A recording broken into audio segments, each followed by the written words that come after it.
Hello everyone. हम लोगों ने पिछले सीरीज में परम्यूटेशन कॉम्बिनेशन के 10 लेक्चर्स देखे थे।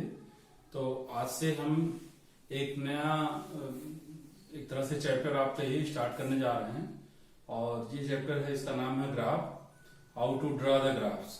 ये बड़ा एक वो रहा है, इंटरेस्ट का टॉपिक रहा है सारे बच्चों के लिए जो कैलकुलस पढ़ते हैं, कोऑर्डिनेट पढ़ते हैं, मैथमेटिक्स से जिनका वास्ता होता है कि कैसे ग्राफ को ड्रा करें और what are the graphs actually and how they can be drawn, they can be sketched.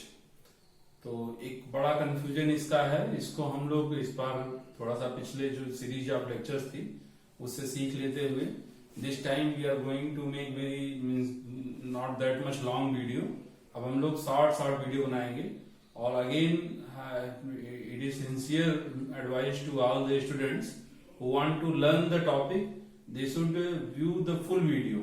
नहीं तो हम लोग ऐसा देख रहे हैं कि हम लोग वीडियो बना रहे हैं और आप लोग क्या करते हैं, उसको 2 मिनट 3 मिनट देख करके और लाइक करके और कमेंट करके आप उसको बाहर निकल जाते हैं। तो इस तरह से आपको कुछ मिलेगा नहीं। It is not a kind of any entertainment stuff. आपको if you want to learn then you have to watch full video. No need to like it, no need to comment it. If you are having any doubt then only you may comment, otherwise we don't want any kind of such kind of the appraisal remark कि बहुत अच्छा है, बहुत बढ़िया। तो हम जान ही नहीं अच्छा है, तो हमको पता है भाई, अभी लोग पढ़ा रहे हैं तो हमको पता नहीं है कि अच्छा है, तभी तो आप देख रहे हो और इतने दिन से यहाँ पढ़ते हो। तो आप ये कमेंट ना करके कोई नाइस कंटेंट और ये सब, इसके लिए हम लोग नहीं कुछ चाहते हैं। बस ये चाहते हैं कि you sincerely watch the video till the end, that is our only desire. आप ऐसा मत करो कि उसको 1 मिनट में एग्जिट कर जाओ। तो उसके लिए हम लोग भी कोशिश कर रहे हैं कि पिछले टाइम जैसे 40 मिनट 50 मिनट की वीडियो बनाते थे, अब हम लोग 15 मिनट 20 मिनट की वीडियो बनाएंगे और ये आपसे उम्मीद रहेगी कि आप पूरा वीडियो देखो। और ग्राफ से स्टार्ट करेंगे। एक कमेंट्स में बार बार आ रहा था कॉम्प्लेक्स नंबर का, तो कॉम्प्लेक्स नंबर भी स्टार्ट करेंगे, लेकिन this is the need of the hour graph. क्योंकि बेसिकली अगर if you are knowing the art of drawing graph then you can use it at a means very vast level in the physics also and in mathematics it is also very beneficial। और इस पे कोई बहुत means इस पे special content नहीं है market में। ग्राफ कैसे ड्रा करें, there is no special content about it in the market which are available right now. तो हमको लगता है कि जो ये छोटे छोटे वीडियो बनेंगे तमाम तरीके का टाइप ऑफ द ग्राफ के ऊपर हर एक वीडियो, हमको लगता है 15-20 वीडियो बनेंगे। तो आप अगर जो इसको if you will keep on watching all the videos then you must have very good expertise in drawing the graph. और परम्यूटेशन कॉम्बिनेशन का जो ये हमने पढ़ाया 10 लेक्चर्स में, तो उसका जो लेक्चर नंबर 10 है उसमें हम लोग ऐड करने की कोशिश कर रहे हैं। जो हम लोगों का सीट है वो एक 25 क्वेश्चन की सीट है विद क्वेश्चन नंबर, उसको ऐड कर रहे हैं और ग्रुप में भी भेज रहे हैं। जो क्लास 12th का ग्रुप है उसमें, क्लास 11th का जो ग्रुप बन रहा है उसमें, तो आप लोग वहां से सॉल्व करो। If you are finding any problem let me know and I will try my best to give you solution. तो ग्राफ स्टार्ट करते हैं। तो सबसे पहले ये चीज हम लोग समझने की कोशिश करते हैं कि ग्राफ कहते किसे, व्हाट आर द ग्राफ्स। तो पहले ये चीज अपने दिमाग में निकाल दीजिए कि ये जो इस तरह से फिगर बनता है जिसे हम लोग कार्टेशियन प्लेन बोलते हैं या XY प्लेन बोलते हैं, कुछ भी बोलते हैं, इसके अंदर बना हुआ हर एक फिगर ग्राफ नहीं होता। इसके अंदर जो भी, जैसे मान लिया हमने ऐसे बना दिया, हमने ऐसे बना दिया, फर्स्ट करो हमने ऐसे बना दिया इस तरह से, तो ये जो कुछ भी हम मान लिया कुछ भी बना सकते हैं, whatever art we want we can make like this. ऐसे भी हम कुछ भी बना सकते हैं। तो first fix this thing in your mind that whatever I am drawing over here, each and every figure is not going to be a graph. हाँ, कर्व आप उन्हें कर सकते हैं, you can turn them curve. Each and every figure is curve. ये सारे जितने figure है सबको आप कर्व कर सकते हैं, लेकिन सबको आप ग्राफ नहीं कर सकते। तो जितने फिगर बनते हैं सब कर्व बनते हैं। उन कर्व्स में एक स्पेशल फीचर जिनके पास होता है, जिन कर्व्स के पास, उन कर्व्स को हम लोग ग्राफ का नाम देते हैं। अब आपके दिमाग में आएगी बात कि what is that special feature. तो स्पेशल फीचर ये है कि all the curves for all the curves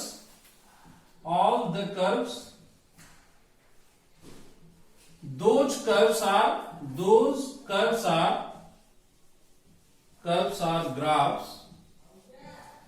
graphs, those curves are graphs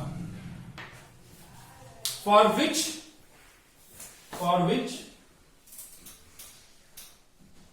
we cannot find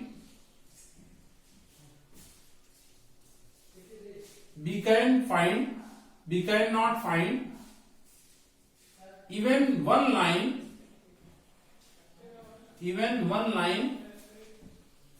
parallel to y-axis which intersect curve at more than one point.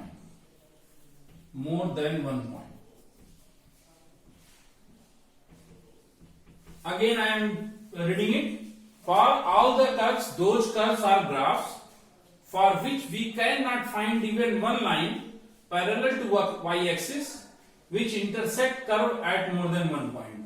ऐसे सारे curve को graph कहा जाएगा कि जिनमें हम लोग एटलीस्ट वन लाइन भी, कम से कम एक लाइन भी ऐसी ना खींच पावे वाई एक्सिस के पैरेलल जो कर्व को एक से ज्यादा पॉइंट पर काट दे।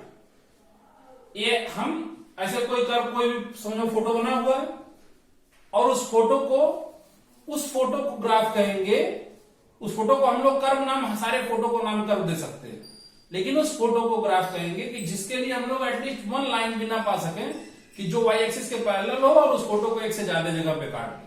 जैसे कि मान लिया आप इसको लीजिए, इसमें आप देखिए कितना भी कोशिश कर लो आप वाई एक्सिस के पैरेलल कोई ऐसी लाइन नहीं खींचने सकते हो, कोई लाइन नहीं खींचने सकते हो जो इसको एक से ज्यादा जगह पर काटे। कोई भी line which should be parallel to the y-axis, it will certainly either does not cut this curve, otherwise can cut this curve at maximum one point itself. तो इसको नाम दे देंगे हम लोग ग्राफ का। ये कर्व आपका ग्राफ है, लेकिन यही है आप तुरंत देखिए एक लाइन खींच सकते हो जो इसको दो जगह पे काटे, तो ये ग्राफ नहीं है।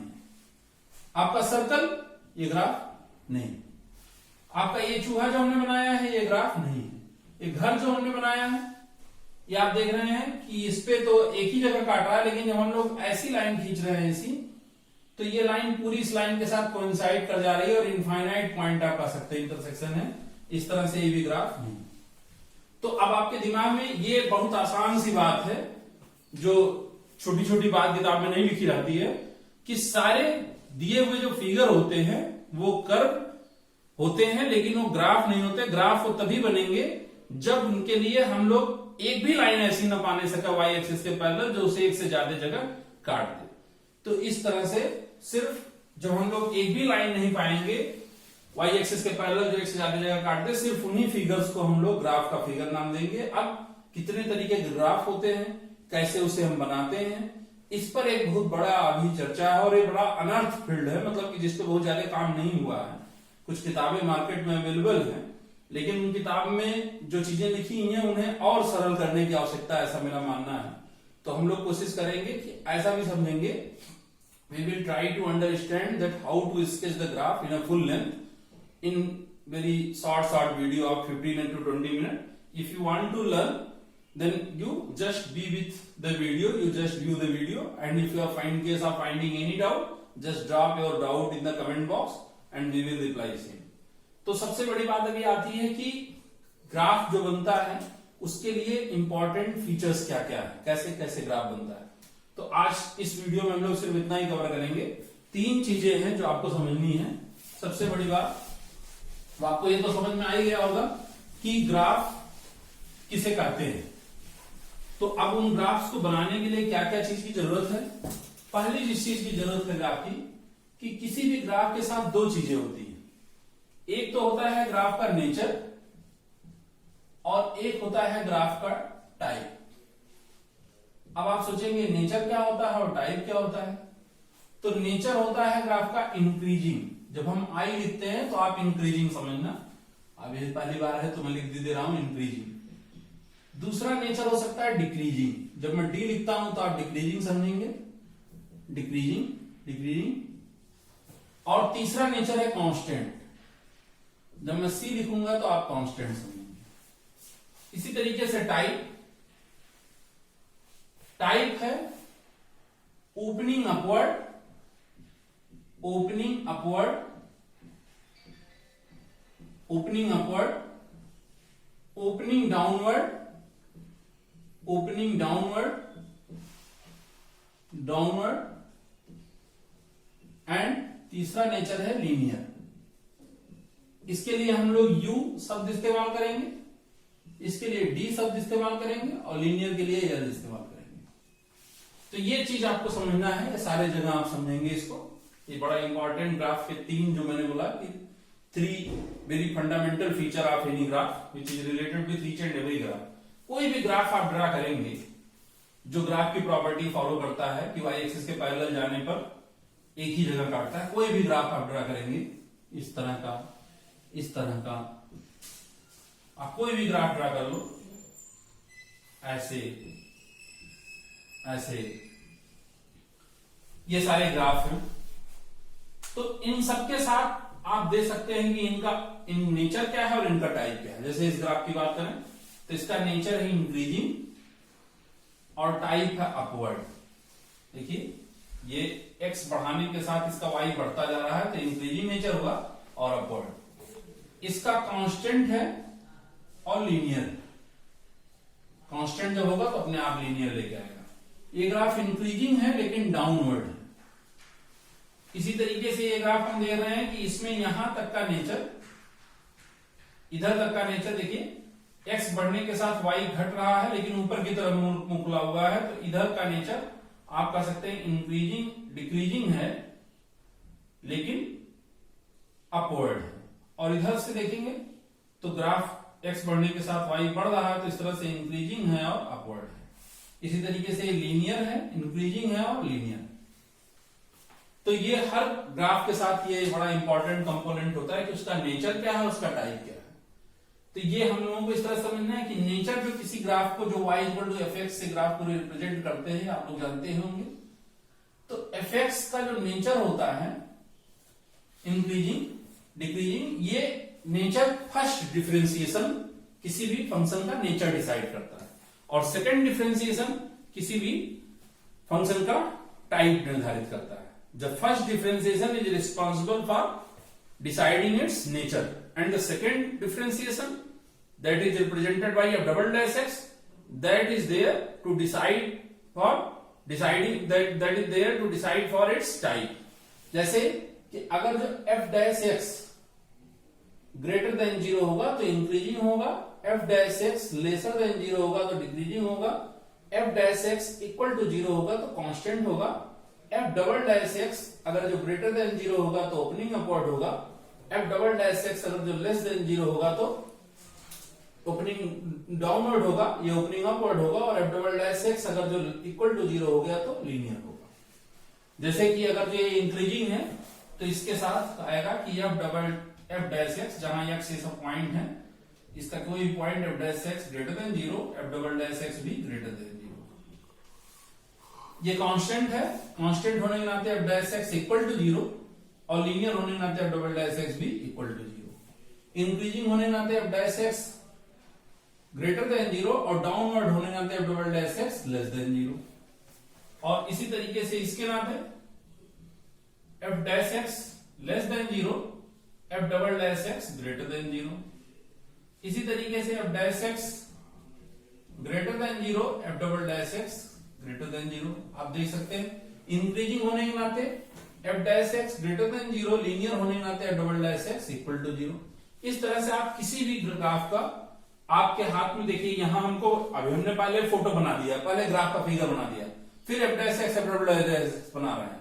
लेकिन आपको क्वेश्चंस में हम लोग यहाँ ग्राफ सीखने का काम कर रहे हैं, तो क्वेश्चंस में आपके पास fx रहेगा, उसका हम लोग फर्स्ट डिफरेंशिएशन और सेकंड डिफरेंशिएशन निकाल करके टाइप और नेचर निर्धारित करने का काम करेंगे। जैसे कि अगर जो आप एक छोटा सा टेबल बना हुआ है ऐसे इस तरह से, और आप सोचिए कि अगर जो इधर इसमें ऐसे लिख दिया जाए, इधर सोच लीजिए इधर नेचर लिखा है और इधर टाइप लिखा है। टाइप है अपवर्ड, डाउनवर्ड और लीनियर, और नेचर आपका है इंक्रीजिंग और डिक्रीजिंग और कांस्टेंट।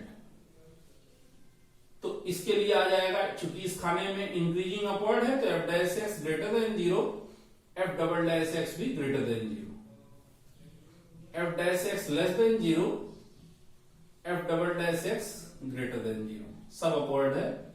एफ डैश एक्स एक कांस्टेंट है इक्वल टू 0, और कांस्टेंट अपवर्ड कुछ होता नहीं है, कांस्टेंट हमेशा लीनियर ही होता है। तो ये जैसे कांस्टेंट जब होगा तो कांस्टेंट होगा तो ना अपवर्ड होगा ना डाउनवर्ड होगा, ये ऐसे होगा। यहां सिर्फ इसके लिए बात होगी f dash x equal to 0, F double dash x equal to 0। यहां f dash x greater than 0 और f double dash x less than 0, F dash x less than 0, F double dash x less than 0, और इसी तरीके से f dash x greater than 0, F dash x less than 0, और f double dash x की बात करेंगे अगर जो, तो इक्वल टू 0 हो जाएगा, इक्वल टू 0 हो जाएगा। ये बड़ा ही इंपॉर्टेंट है, आप चाहें तो इसका स्क्रीनशॉट लेके रख सकते हैं इस टेबल का। ये बहुत ही जरूरी चीज है, ये पहली चीज है जो हम लोगों को किसी ग्राफ के बारे में तुरंत पता हो सकती है, क्योंकि सबको डिफरेंशिएशन करना आता है, पहला और दूसरा। डिफरेंशिएशन मतलब कि जैसे एफ एक्स लिया और आपको किसी भी पॉइंट पर मान लिया साइन एक्स है, अब आपको मन में आ गया कि एक्स बराबर π/6 पर साइन एक्स का ग्राफ कैसा होता होगा, तो आप इसका एफ डैश एक्स निकालिए, F dash X cos X आ जाएगा, एफ डबल डैश एक्स निकालिए वो माइनस साइन एक्स आ जाएगा। अब आप एफ डैश π/6 को पता करना चाहते हैं तो एफ डैश से π/6 पता कीजिए, तो इसके मतलब cos π/6, cos π/6 मतलब कितना हो जाएगा, √3/2, जो कि पॉजिटिव है, इसके नाते वो ग्रेटर देन 0 है। आप बता सकते हैं साइन एक्स का ग्राफ एक्स बराबर π/6 पर इंक्रीजिंग नेचर ले रहा होगा।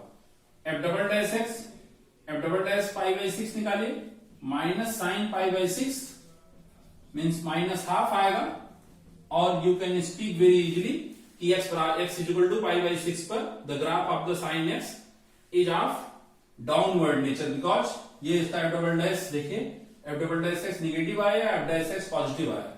सो एफ डैश एक्स पॉजिटिव रखते हुए और f double dash X negative रखते हुए हमारा कौन सा मैच कर रहा है, इंक्रीजिंग एंड डाउनवर्ड। आप सब लोग इस नाते, that's why I have taken very simple example, because each and every one of you must be knowing the graph of the sine x, और साइन एक्स का आप ग्राफ ड्रॉ कीजिए, तो π/6 पर इसका ग्राफ है 1/2, और आप क्या देख रहे हैं कि ये इंक्रीजिंग तो है, लेकिन यहाँ π/6 पर कैसा है, डाउनवर्ड। तो ये बड़ा इंपॉर्टेंट है, this is very important nature for the graph. And the second one that is also very important, now I am removing it, and the second one is about value of the graph at x is equal to plus infinite and x is equal to minus infinite। ये दूसरा जो इसका graph का feature होता है, obtaining value of graph at x is equal to infinite or x is equal to minus infinite। इसके लिए क्या करना होगा कि जैसे कोई भी ग्राफ है और आपके मन में ये जरूरत उत्पन्न हो रही है, आप ये चीज की आप आवश्यकता महसूस कर रहे हैं, you are feeling necessity of finding its value at x equal to plus infinite. तो जैसा कि सबको पता है कि x इक्वल टू इनफाइनाइट जैसी कोई चीज तो होती नहीं, सिर्फ हम उसे टेंड कर सकते हैं, तो इसे इस तरह से कहेंगे कि limit x is tending to infinite पे fx क्या होगा। तो इसके लिए आपको करना क्या होगा कि जो आपका maximum term with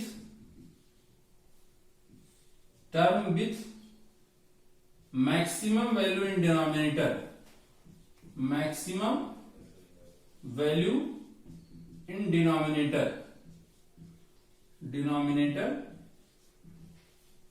will be divided by numerator and denominator part of function। ये बड़ा आसान सा बात आपको हम बता रहे हैं कि आपको इसके लिए कुछ नहीं करना है, जो डिनोमिनेटर में मैक्सिमम वैल्यू वाला टर्म हो उससे न्यूमरेटर और डिनोमिनेटर दोनों से डिवाइड कर देते हैं। जैसे कि आपको मैं एग्जांपल करके दिखा रहा हूं, लिमिट x इज इनफाइनाइट, और आपको पता करना है x² + 1 अपॉन x³ - 7। आप इसके डिनोमिनेटर में जाओ, डिनोमिनेटर में दो टर्म है, एक x³, एक -7, एक x³ और एक -7, बड़ा आसान सा बात है।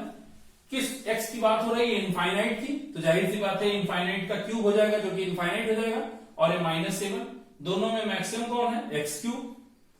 आप जो डिनोमिनेटर में मैक्सिमम आपको नजर आवे वैल्यू में, मैग्नीट्यूड में, साइन के साथ नहीं, जो वैल्यू में मैक्सिमम नजर आवे उसी से ऊपर नीचे दोनों डिवाइड कर दीजिए। तो आप ऊपर नीचे एक्स क्यूब से इसमें आप डिवाइड कर रहे हैं, आप सोचिए एक्स स्क्वायर को एक्स क्यूब से डिवाइड करेंगे एक्स टू द पावर -1 मिलेगा, 1 को एक्स क्यूब से डिवाइड करेंगे एक्स टू द पावर -3 मिलेगा, ये 1 मिलेगा, -7 एक्स टू द पावर -3। अब आप सीधे सीधे बराबर इनफाइनाइट बैठाने का काम कीजिए।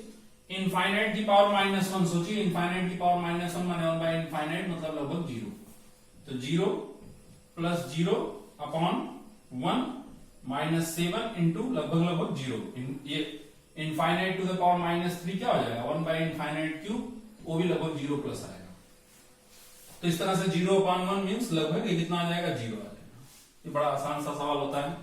कभी आपको कोई कहे लिमिट, आपको जरूरत महसूस हो रही है कोई function x square plus 1 upon 2 x square -5 है और x is tending to infinite है, आप क्या करो? डिनोमिनेटर में मैक्सिमम पावर 2x स्क्वायर दिख रही है, 2x स्क्वायर से सीधे डिवाइड कर दीजिए। x स्क्वायर को 2x स्क्वायर से डिवाइड करेंगे क्या आएगा? 1/2 plus 1/2x square upon 1 -5/2x square. x is tending to infinite, ये कितना हो जाएगा? हाफ, ये 0 के करीब आएगा, upon 1 -5 into 0 plus 1 by infinite square mean 0 plus. तो ये कुल मिला के लगभग की वैल्यू कितनी आ जाएगी? हाफ। इस तरह से इनफाइनाइट होगा तो इनफाइनाइट पे, माइनस इनफाइनाइट होगा तो माइनस इनफाइनाइट पर। डिनोमिनेटर में जो टर्म ऐसा हो जिसके पास मैक्सिमम मैग्नीट्यूड हो उससे ऊपर नीचे डिवाइड कर देते हैं। ये दूसरा है ये काम करने का। ये वीडियो बड़ा इंपॉर्टेंट है। ये 3 बेसिक पैरामीटर ग्राफ को निकालने के, ग्राफ ड्रा करने के लिए हमको अक्सर इस्तेमाल करना पड़ेगा। इस तीनों को एक ही लेक्चर में कंप्लीट करने की कोशिश कर रहे हैं। दूसरा जिसे कहते हैं हम लोग, किताबों में लिखा होगा वेवी कर्व मेथड, या जिसे कहते हैं हम लोग रियल नंबर लाइन, तो उसको हम लोग करने की कोशिश करते हैं। किसी ग्राफ का रियल नंबर लाइन प्लॉटिंग कैसे करते हैं? Real number line plotting of the graph, real number line plotting of graph. अब देखिए इसको कैसे करते हैं, इससे करते क्या है, इसका यूजफुलनेस क्या है, पहले वो समझने की कोशिश करें। इसका यूजफुलनेस है कि ये जो मेथड है वो किसी भी ग्राफ का किसी भी एक्स पर साइन बताता है, वैल्यू नहीं बताता है। ग्राफ जो होता है वो वैल्यू बताता है। ग्राफ अगर जो किसी का आपको पता चल जाए किसी भी फंक्शन का, जैसे फर्ज कीजिए f(x = x - 2 upon 2 - 3x to the power 3 x + 1 upon x square minus 9x + 20। ये मान लीजिए एक फंक्शन है। तो इस फंक्शन का अगर जो आप ग्राफ खींचेंगे तो वो जैसे मान लिया आपने ग्राफ खींच दिया, कुछ भी इसका ग्राफ होगा, तो किसी x = 3 पर मान लिया आप आइडिया लेना चाहते हो, तो x = 3 पर जब, जैसे मान लिया x = 3 पर ग्राफ फर्ज करोगे, ग्राफ ऐसे तो आप 3 पर जाओगे, इतना जगह अगर जो आप सही से आपकी स्केलिंग है तो आप ये बताएगा कि हाँ इतनी वैल्यू है। लेकिन real number line plotting is not a part of the graph, it will just tell the sign. अगर जो रियल नंबर लाइन प्लॉटिंग अगर जो इसका आप ड्रा करेंगे, मान लीजिए ग्राफ ना होकर रियल नंबर लाइन प्लॉटिंग होता तो 3 के ऊपर अगर जो प्लॉटिंग ऊपर है तो merely we are getting only this information that at x = 3 the sign of the function is positive। 3 पर अगर जो नीचे होता तो हम कहेंगे कि sign of the function is negative. तो ये चीज आपको सीखना है। इसके बड़े स्मॉल स्टेप हैं, बहुत आसान से स्टेप्स इसके हैं। पहला स्टेप है कि make the coefficient of each term linear term equal to 1। सारे लीनियर टर्म जितने ग्राफ में हैं उनको अगर जो नहीं है तो उनको लीनियर में हम लोग चेंज करने की कोशिश करेंगे और उनका कोफिशिएंट 1 बना देना है। जैसे देखिए f(x = x - 2 और इसको लिख सकते हैं x - 5 x - 4 और +1 कोफिशिएंट कर देना। यहां -3 है तो आप -3 की पावर क्यूब कॉमन ले लो, तो आ जाएगा कितना, x minus 2/3 to the power q, और ये x माइनस ऑफ -1। फिर आपको दूसरा काम करना है कि obtain roots of L and D, मतलब न्यूमरेटर और डिनोमिनेटर के रूट आप पता कर लो, and put them on real number line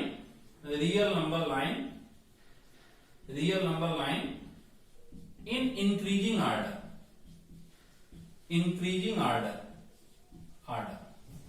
तो आप इसको रियल नंबर लाइन पे इंक्रीजिंग ऑर्डर में पुट कर लो, जैसे ये 2, जैसे ये 5, ये 4, ये 2/3 और ये -1। अब आप देखो रूट मतलब कि जिस पर वो 0 हो जाए, जैसे 2 कहां से आया है, न्यूमरेटर का रूट है। 5 कहां का है, न्यूमरेटर का रूट है, ये न्यूमरेटर का रूट है। ये कहां का रूट है, डिनोमिनेटर का रूट है। ये कहां का रूट है, डिनोमिनेटर का रूट है। फिर क्या करना है, obtain sign of fx else than linear terms if it is plus, then approach rightmost from upper end, otherwise from lower end। मतलब क्या करेंगे कि आप लीनियर टर्म के अलावा, जैसे ये टर्म हुआ, ये टर्म हुआ, ये टर्म हुआ, ये टर्म हुआ, ये टर्म हुआ, इन टर्म्स को छोड़ दो और जो बच रहा है फंक्शन में उनका साइन देखो। क्या बच रहा है, ऊपर 1 बच रहा है और नीचे -27 बच रहा है। अगर जो निगेटिव आता है तो हम राइट मोस्ट रूट, मतलब जो सबसे दाहिने हैं, उसको नीचे से अप्रोच करेंगे, जैसे इस केस में नीचे से करेंगे, और पॉजिटिव आएगा तो ऊपर से अप्रोच करेंगे। ये हो गया। अब इसके बाद क्या थ्योरी याद करेंगे, इसके अलावा मैं यहां ऊपर लिख दे रहा हूं, ऊपर ये है, there after travel every root with following convention. What is the convention? With following convention. क्या convention है? If mother term of concerned root is having even power, zone is not changed,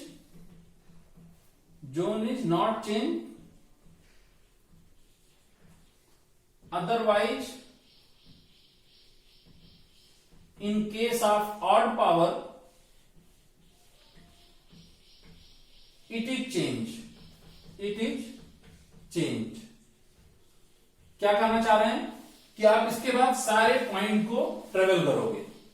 किस थ्योरी से travel करोगे, जैसे हम 5 पर हैं, हमको 4 तक आना है। Now I am left with 2 choices. हम नीचे हैं तो नीचे ही आ जाए, या तो ऊपर से होके आए। नीचे हैं, नीचे अगर होके आएंगे तो कहेंगे जोन को नहीं चेंज किया, because earlier I was in lower zone and after I was also in lower zone. When we are coming from upward, then हम लोग कहेंगे zone has got changed because earlier I was in lower zone and right now I am in upper zone. So this is a big question that whether we have to change the zone or not change the zone. So by deciding this fact that whether you have to change the zone or not change the zone, just you go to the mother term from where this 5 is coming. So you go here. What is the power that you are finding on that term? It is 1 and 1 is odd. Then in case of odd power you are going to change the zone. So if you are in lower zone, then you will come in upper zone. Now from 4 you have to come to, So again you are left with two choices, either from upper itself or by changing means interval in going lower zone. So you just go to the 4 term with 4 and in this way like this. Again for 2 again it is odd power, so like this. Again it is odd power, everywhere in this question it is odd power itself, so like. तो ये आपका बन गया real number line plotting.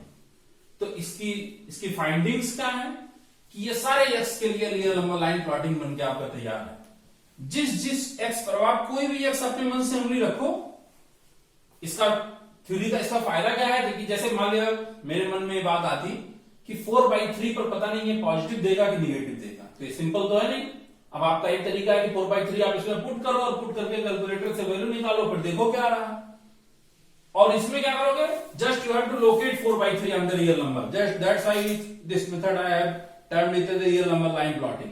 आप 4/3 put करो और graph को देखो, ऊपर ग्राफ लग रहा है तो समझिए पॉजिटिव है, 3 रखिए और नीचे लग रहा है तो समझिए निगेटिव है, 4.5 ऊपर है तो पॉजिटिव है, 5.7 नीचे है तो निगेटिव है, 5 के बाद हर जगह निगेटिव है। ये आप जानिए कि न्यूमरेटर पे जितने रूट्स हैं उन पर फंक्शन की वैल्यू 0 है और डिनोमिनेटर पर भी आपको लग रहा है कि ये प्लॉट कर रहा है, लेकिन ये ग्राफ नहीं है। ग्राफ होता तो इस पे भी 0 होता। डिनोमिनेटर के जो रूट होते हैं वो फंक्शन के डोमेन में होते ही नहीं है। फंक्शन के डोमेन के लिए 3 बात हमेशा एकदम दिमाग में याद रखनी चाहिए कि लॉग के अंदर निगेटिव और 0 नहीं भेजना है, रूट के अंदर निगेटिव नहीं भेजना है और डिनोमिनेटर को 0 नहीं होने देना है। तो डिनोमिनेटर के रूट तो समझिए है ही नहीं, ये तो खाली आपको दिखा रहा है कि डिनोमिनेटर के अगल और बगल फंक्शन सिर्फ इनफाइनाइट लेता है या माइनस इनफाइनाइट लेता है। तो जैसे मान लिया हमारा 2/3 डिनोमिनेटर है, तो रियल नंबर लाइन प्लॉटिंग ये तो दिखाने में सक्षम है ना कि 2/3 के आगे 2/3 के आगे ये पॉजिटिव होगा, 2/3 के थोड़ा सा आगे फंक्शन पॉजिटिव होगा। और ये हमको दूसरी थ्योरी से मालूम है कि 2/3 अगर जो इस फंक्शन के 2/3 के जस्ट आगे वैल्यू निकालनी है जो कि डिनोमिनेटर का क्रिटिकल पॉइंट है, तो इधर it will take plus infinite और विल टेक माइनस इनफाइनाइट। तो चूंकि पॉजिटिव है ये पता चल गया, तो इसका मतलब we will give plus infinite. मतलब अगर जो आपसे कोई कहे कि limit x is tending to 2/3 plus माने 2/3 से आगे, तो यही जो फंक्शन आपका लिखा है तो इसकी वैल्यू प्लस इनफाइनाइट होगी। कैसे? क्योंकि हमको पता है कि 2/3 ले ही नहीं सकता है और 2/3 के जस्ट आगे प्लस इनफाइनाइट होगा या माइनस इनफाइनाइट होगा। तो प्लस ही क्यों होगा? क्योंकि 2/3 के आगे जो है रियल नंबर लाइन प्लॉटिंग आपको प्लस साइन दे रहा है, तो प्लस इनफाइनाइट। इसी तरीके से 2/3 के पीछे कैसा होगा? माइनस इनफाइनाइट, क्योंकि माइनस साइन दे रहा है। इसी तरीके से माइनस 1 के आगे क्या होगा? Minus infinite. माइनस 1 के पीछे क्या होगा? Plus infinite. 2 पर क्या होगा? 0। 2 न्यूमरेटर का है, उसे वो लेगा और 2 पर फंक्शन की वैल्यू ही क्या होगी? 0। तो ये 3 आपके बेसिक चीजें थी ग्राफ में, बेसिक फैक्ट्स थे। पहला फैक्ट्स मैं एक बार रिकैप करता हूं। पहला फैक्ट्स था ग्राफ का, द फर्स्ट फैक्ट इज कि f' और f" निकाल करके फंक्शन का नेचर और टाइप पता करना। f' ग्रेटर देन 0 हो तो नेचर इंक्रीजिंग, लेस देन 0 हो डिक्रीजिंग, इक्वल टू 0 हो तो constant. f" nature greater than 0 हो तो अपवर्ड, लेस देन 0 हो डाउनवर्ड, इक्वल टू 0 हो तो linear. This is the first fact. What is the second one? Second one is the method of obtaining the value of the function at x is equal to infinite or minus infinite। इसकी जरूरत हमें पड़ेगी graph खींचने के दौरान। इसके बाद अभी हम लोग एक एक करके ग्राफ अगले वीडियोज में डालना शुरू करेंगे। तो जब इसकी जरूरत पड़ेगी तो आपको क्या करना है कि डिनोमिनेटर में जो मैक्सिमम मैग्नीट्यूड वाला जो टर्म है उसी से ऊपर नीचे डिवाइड कर देते हैं और उसके बाद सिंपली इनफाइनाइट माइनस इनफाइनाइट आप पुट करने का काम करते हैं, अपने आप automatically you will start getting values. दूसरा काम हो गया।